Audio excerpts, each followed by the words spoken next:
فقال اللہ بسم اللہ الرحمن الرحیم هو الذی بعث فی الأمین. حضرات محترم، آپ تمام حضرات کے سامنے قرآن کریم کی وہ مشہور و معروف آیت پڑھی ہے کہ شاید ہر جمعہ آپ لوگ اس کو اپنے نماز جمعہ کے اندر پڑھتے ہیں. آیت کریمہ سورہ جمعہ کی آیت نمبر 2 جس میں ارشاد رب العزت ہو رہا ہے هو الذی بعث فی الأمیین رسولا منہم یتلو علیہم آیاتہ. ہم نے رسول کو بے پڑھے لکھے عربوں میں بھیجا تاکہ وہ ان کے نفسوں کو پاک کریں اور کتاب و حکمت کی تعلیم دیں. صلوات پڑھیں محمد و آل محمد. یعنی اس آیت کے اندر پروردگار عالم یہ بتا رہا ہے کہ اس نے اسلام کو کہاں سے پھیلانا شروع کرا، اسلام کہاں سے شروع ہوا، کہاں سے رسول خدا نے تبلیغ شروع کری. یعنی عرب تھا جہاں سے رسول خدا نے تبلیغ شروع کری. مگر ایک سوال یہ ہوتا ہے کہ عرب میں ہی کیوں بھیجا؟ پوری کائنات میں اندھیرا چھایا ہوا تھا. اس آیت کے آخری فقرے میں ہے کہ حالانکہ وہ لوگ بالکل ظلمت کے عالم میں پہنچ چکے تھے، بالکل پستیوں میں ڈوب چکے تھے.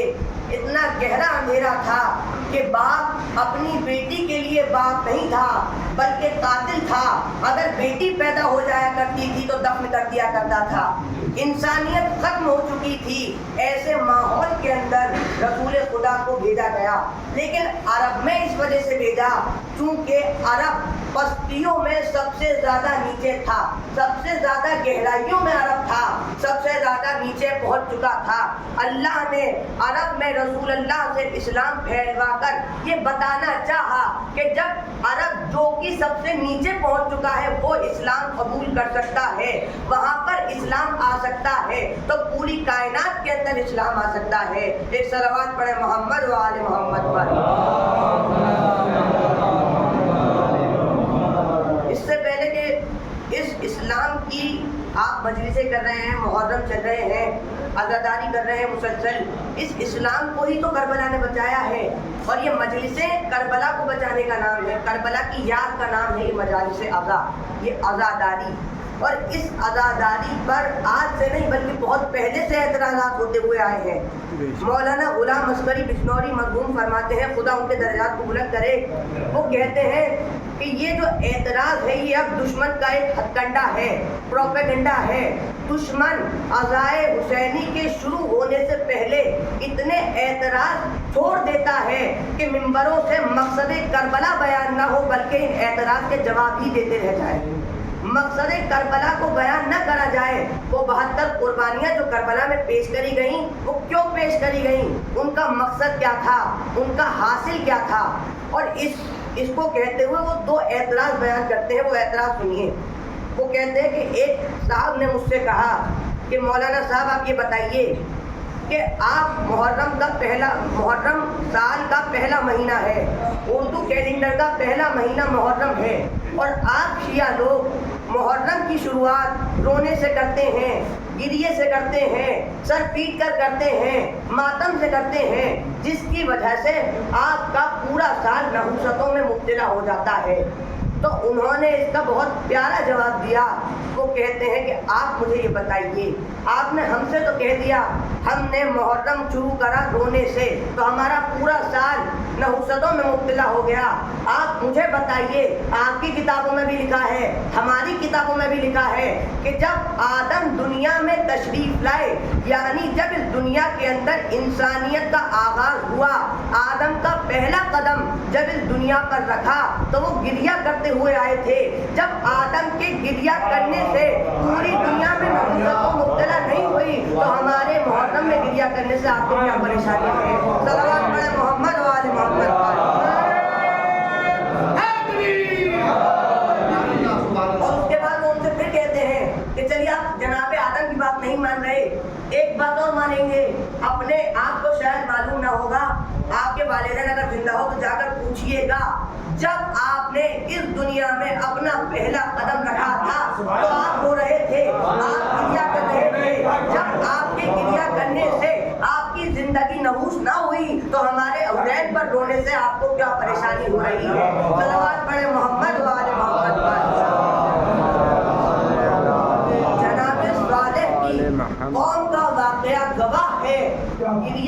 گرنے سے عذاب پا کر چلا جاتا ہے، عذاب آیا نہیں کرتا. اور اگر گریا حق بجانب ہو تو وہ برکتوں کا سبب بنا کرتا ہے، نحوستوں کا سبب نہیں بنا کرتا.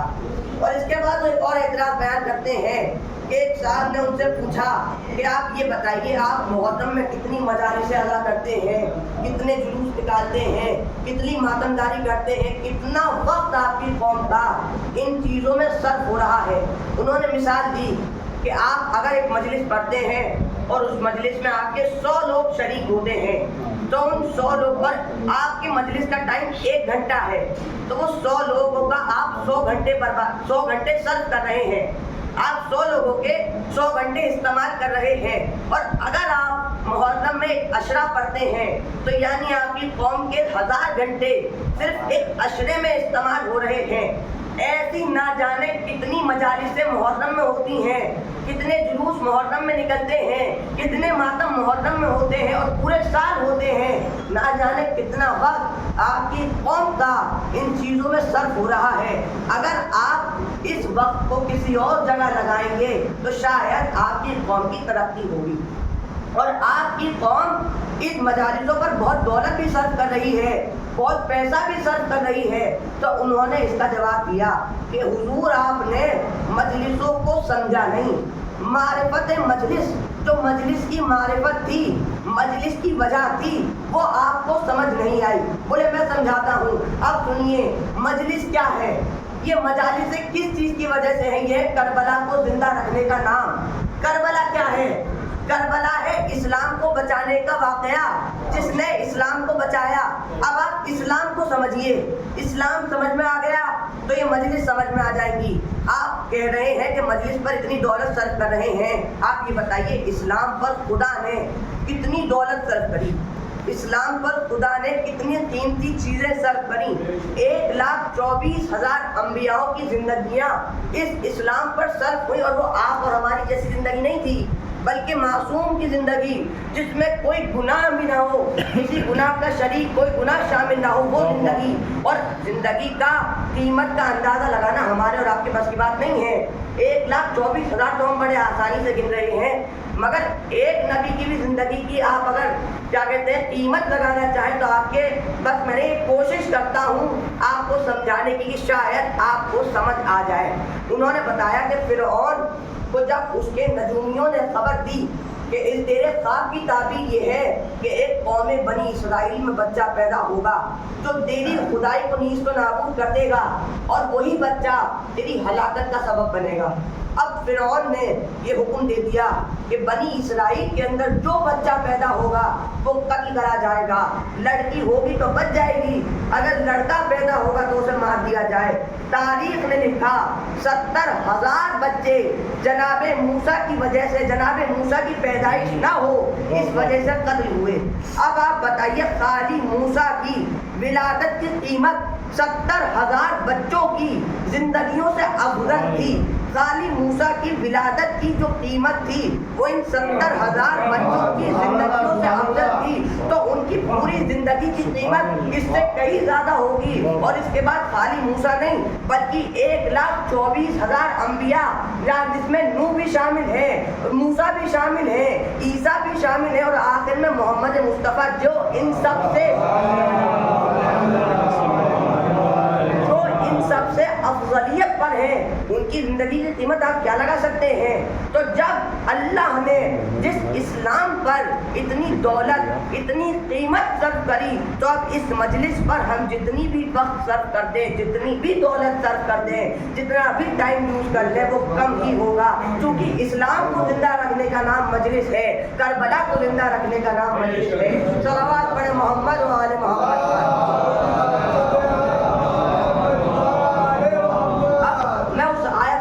میں نے آپ کے سامنے پیش کری هو الذی بعث فی الامیین رسولا. ہم نے رسول کو بے پڑھے لکھے عربوں میں بھیجا تاکہ وہ کتاب و حکمت کی تعلیم دے. بس 10 منٹ آپ مجھے دیجیے، اس سے ایک نتیجہ نکال کر دوں گا. جناب رسول خدا جب اسلام کو پھیلانا شروع کرا تو تاریخ نے صرف 5 افراد نقل کرے کہ صرف 5 لوگ مسلمان تھے جب اس اسلام کی تبلیغ رسول خدا نے کری. ان کے نام بھی ہیں. خود رسول خدا مسلمان تھے، مولائے کائنات مسلمان تھے، جناب فاطمہ بنت اسد مسلمان تھیں، جناب ابو طالب مسلمان تھے، اور جناب خدیجہ مسلمان تھی۔ یہ 5 لوگ مسلمان تھے اور کوئی ان کے علاوہ مسلمان نہیں تھا جب اسلام شروع ہوا۔ اور تاریخ میں لکھا کہ اسلام کو پھیلاتے پھیلاتے 313 مسلمان گئے مدینے میں۔ اس کے بعد ہجرت کری، ہجرت کر کے مکے ہجرت کر کے جب رسول خدا اپنے آخری وقت میں آ گئے تو کتنے مسلمان تھے؟ 24 لاکھ مسلمان تھے۔ تو اب آپ مجھے یہ بتائیے کہ جو لوگ اتنی پستیوں میں پہنچ چکے تھے، اور آخر رسول خدا نے فلسفہ کیا یوز کرا، کیا فلسفی رکھی، کیا فلسفہ کا اس انقلاب تھا۔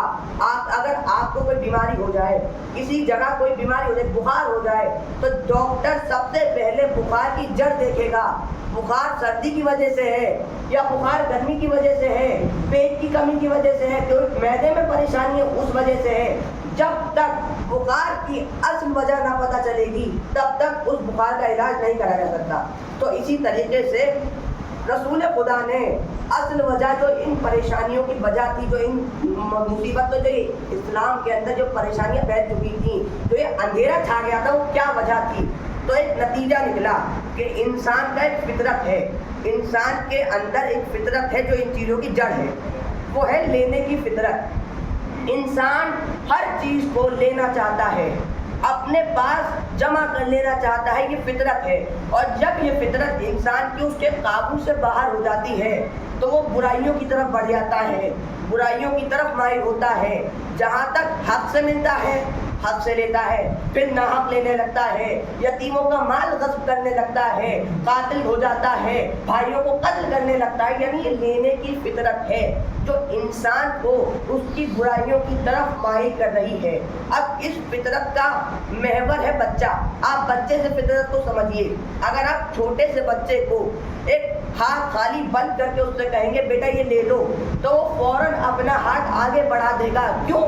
کیونکہ اس کی فطرت نے بتایا کہ مجھے کچھ ملے گا، اس کی فطرت نے لینا سکھایا تھا۔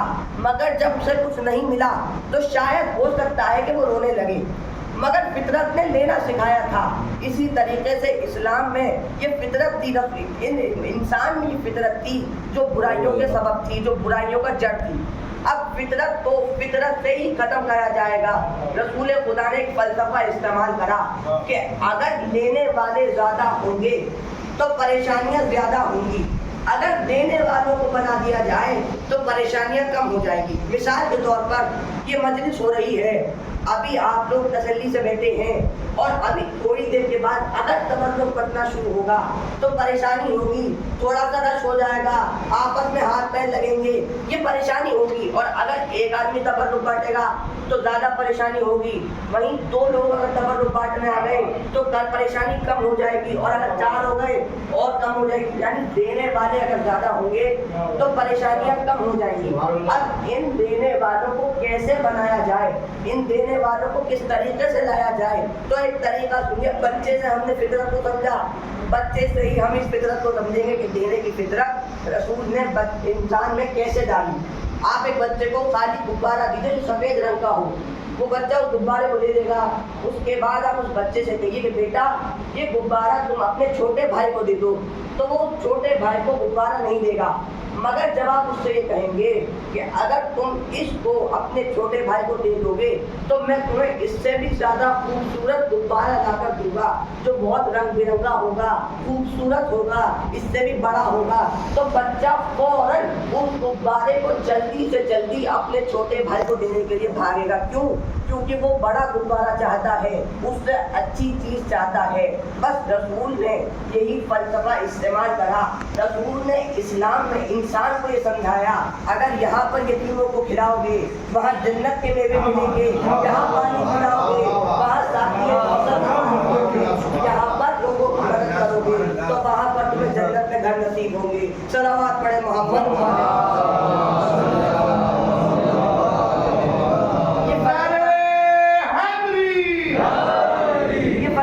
بس ایک نتیجہ پیش کرنا ہے اس فلسفے سے۔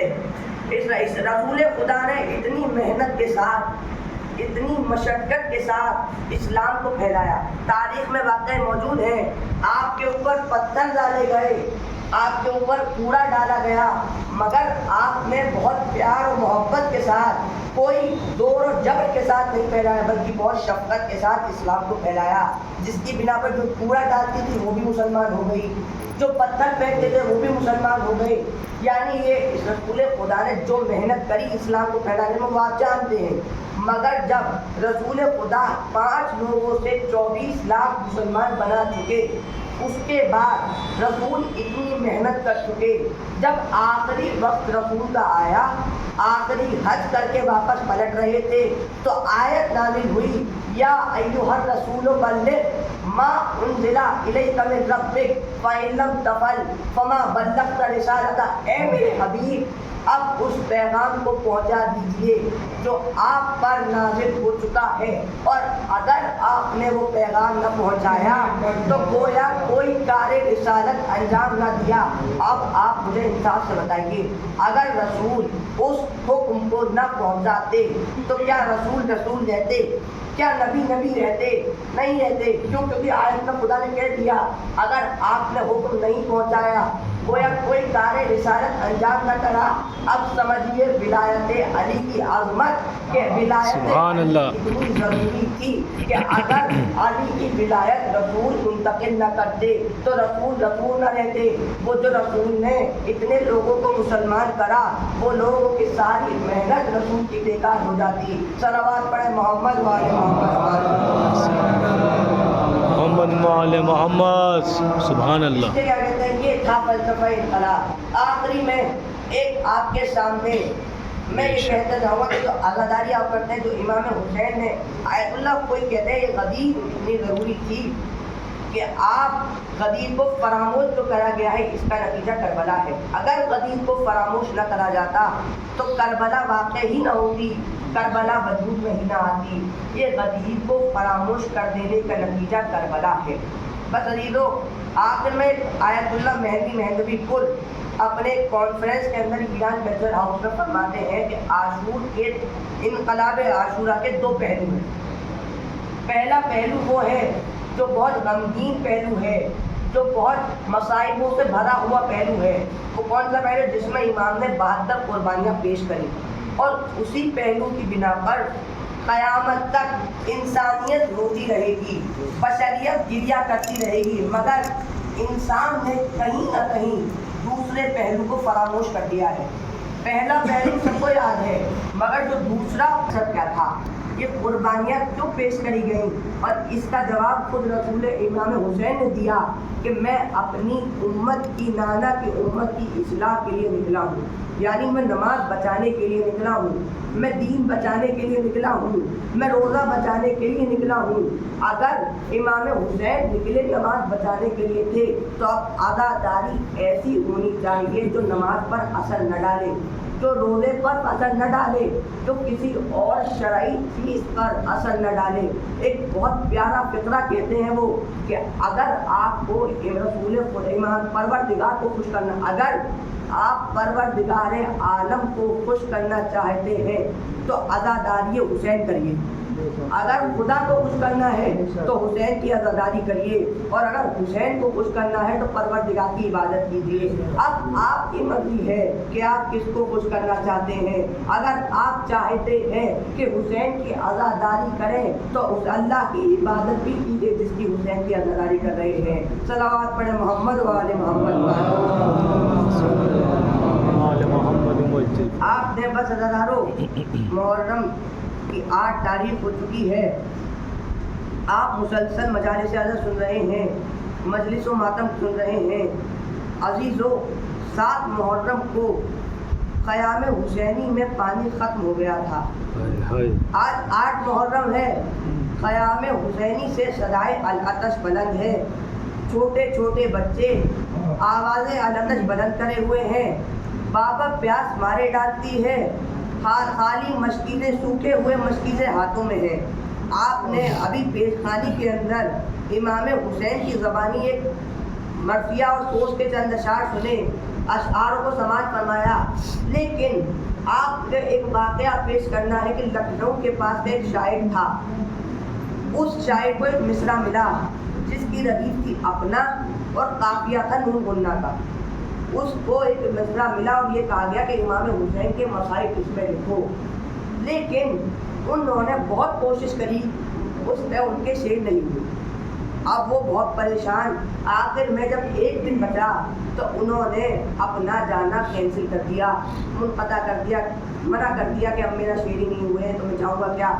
رات میں سوئے، خواب میں امام حسین آئے اور آنے کے بعد کہا کہ تم بہت شعر کہتے ہو، کیا تم سے ہماری شان میں چند شعر نہ ہوئے؟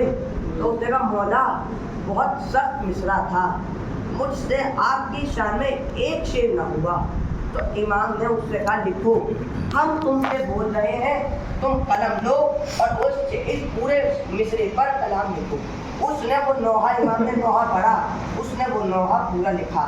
اب اس کی آنکھ کھلی تو جو نوحہ امام نے بتایا تھا پورا یاد تھا، فوراً پیپر لیا، قلم سے وہ نوحہ لکھا۔ امام حسین نے وہ کربلا کا منظر اس کے اپنے نوحے میں بیان کرا تھا۔ ہم اور آپ ہمیشہ کربلا سنتے ہیں، ہم سنتے ہیں کہ علی اکبر کے برچھی لگی، ہم سنتے ہیں قاسم کا لاشا پامال ہوا، ہم نے سنا کہ علی اکبر کے تیر لگا، مگر عزاداروں اس کے بعد بھی ہم اپنے دل میں برداشت نہ کر سکے، ان مسائل کو برداشت کرنے کی قوت ہم نہ لا سکے۔ ذرا سوچئے ان لوگوں کی کیا حالت ہوگی جنہوں نے کربلا میں قاسم کے ٹکڑے دیکھے، علی اکبر کے سینے میں عباس کے کٹے ہوئے بازو دیکھے۔ بس عزاداروں، امام حسین نے جو نوحہ پڑھا وہ نوحہ آپ کو سناؤں گا جس کی ردیف تھی اپنا۔ امام نے اس سے نوحہ پڑھا، تم لکھو جب بنا لیا ہم نے تم کو راستہ اپنا، آؤ آج ہم کر دیں واقعہ بیاں اپنا، آؤ آج ہم کر دیں واقعہ بیاں اپنا، یاد ہے ہمیں اب تک روز انتہا اپنا، لٹ رہا تھا جنگل میں جب کہ بوستاں اپنا، اور کس طرح سے دنیا میں کوئی رہ سکے زندہ جب نہ ہو زمین اپنی اور نہ آسماں اپنا، بستیوں سے منہ موڑا چل دیے سوئے صحرا، کربلا پہنچ بیٹھے لے کے کارواں اپنا، اور ہولناک صحرا میں آ گئی تھی ایک رونق جب پہنچ گئے تھے ہم لے کے گلستاں اپنا، کفر کی چلی آندھی ظلم کے اٹھے طوفان، شکر ہے نہ تھرایا پائے امتحاں اپنا، اور ایک بوند پانی کو اشکیا نہ ترساتے، کاش وہ سمجھ لیتے ہم کو مہماں اپنا، کائنات کی ہر شے دل پہ ہاتھ رکھے تھی، کھا رہا تھا جب پرچھی ایک نوجوان اپنا، اور مشق بھر کے دریا سے تشنہ لب نکل آیا، کیسا باوفا نکلا حامل نشاں اپنا، اور جب ہماری باتیں بھی اشقیا نہیں سمجھے، طفل بے زباں آیا بن کے ترجمہ اپنا۔ بس عزاداروں، یہ نوحہ امام نے خود کہا تھا۔